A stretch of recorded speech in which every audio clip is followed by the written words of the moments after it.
Michael Franzese was born in New York on the 21st of May 1951. He was born Michael Grillo. His mother, Christina, left Michael's biological father and subsequently married Sonny Franzese. Sonny is the only father Michael has ever known, and therefore, throughout this program, we will refer to Sonny as Michael's father. Michael was not intending to enter into a criminal lifestyle as a youngster. He was actually a pre-med student, studying to be a medical practitioner. However, Michael did grow up hating law enforcement. His father was under constant surveillance by the FBI and the NYPD, and the surveillance was overt rather than covert. The agents of law would taunt Michael saying that they would shoot or lock his father on jail for life. The law officers, to Michael, were the enemy and the criminals were the good guys, men to be admired, emulated and respected. The law enforcers did subsequently lock up Sonny for 50 years for bank robbery, a crime of which Michael insists that his father was framed for. Sonny apparently told Michael that he was no bank robber and had been fitted up. Michael then left his studies to join the Mafia. He says this was to find a way to prove his father was not guilty and free him from prison. The main reason, however, was that Sonny needed Michael, who could visit him in prison,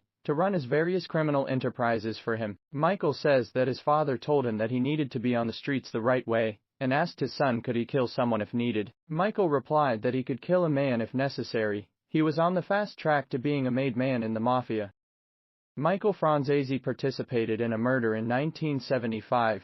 He drove the killers to and from the murder scene. Michael was inducted as a made man into the Mafia in late 1975. He was taken to be made by his cousin Carmen Franzese, known by the name Tootie on the streets. Michael was inducted into the Colombo crime family by the acting boss, Thomas DeBella. DeBella was acting boss for the imprisoned boss of the Colombo crime family, Carmen Jr. Persico. Jimmy Angelino and Salvatore, Big Sal, Mitch Oda were both made at the same time. Michael became DeBella's main driver. This is the position which has propelled many gangsters into the boss position over the years, as the boss's driver is in the best position to learn how to be a boss. Michael inherited his father's contacts on the streets. Many had known Michael all his life and respected Michael not just for his father's sake but through their own respect for Michael, which, based upon numerous conversations overheard on wiretaps and through informant testimonials, the respect was for Michael's Machiavellian practices which concealed a ruthless and calculating personality. Michael was placed under Andrew Mush Russo, whose connection to the Godfather actor James Caan was to put the spotlight on Russo in later years.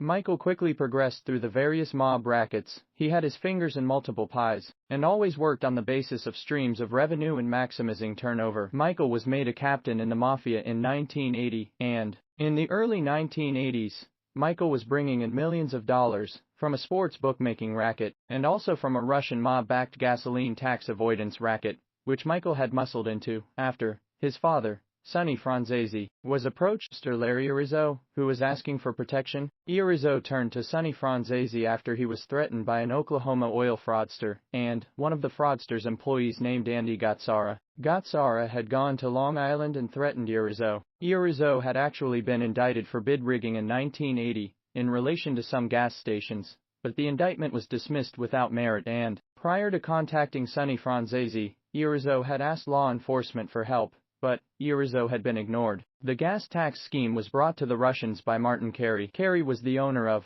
Marine Transportation of Chemicals. Martin Carey was given immunity when he was called to testify in Irizzo's 1980 indictment, before it was dismissed. Martin Carey was the brother of Hugh Carey, who, in 1975, became the governor of New York. To launder the money, Michael turned to the film production industry, which the Colombo family had been involved with for decades.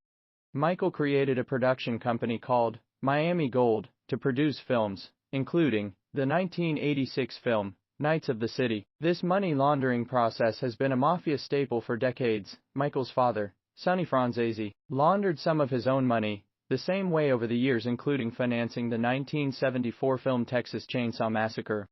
Michael Franzese faced a series of trials during the 1980s, but, due to having paid off several high-placed personages, including Mario Cuomo and Hugh Carey, he was acquitted every time. But the organized crime strike force wasn't giving up. Michael was arrested again in 1985 for racketeering. According to the New York Times from February 21, 1986, in Michael's 1986 racketeering trial an unusual request was granted. A federal judge ruled that Michael, named at the time as a reputed major organized crime figure, could leave a federal detention center each day to go to his lawyer's office. To help prepare his defense, Michael had to pay for an armed guard to accompany him at a cost of $10 to $12 an hour. The judge, Eugene Nickerson of Federal District Court in Brooklyn, said that the 34-year-old defendant, Michael Franzese, must also post a satisfactory bond, guaranteeing that he will not flee. Authorities said later that Michael would have to post a $1 million bond to be secured by $500,000 of real property. This request was granted to allow Michael to come to an agreement, off the record,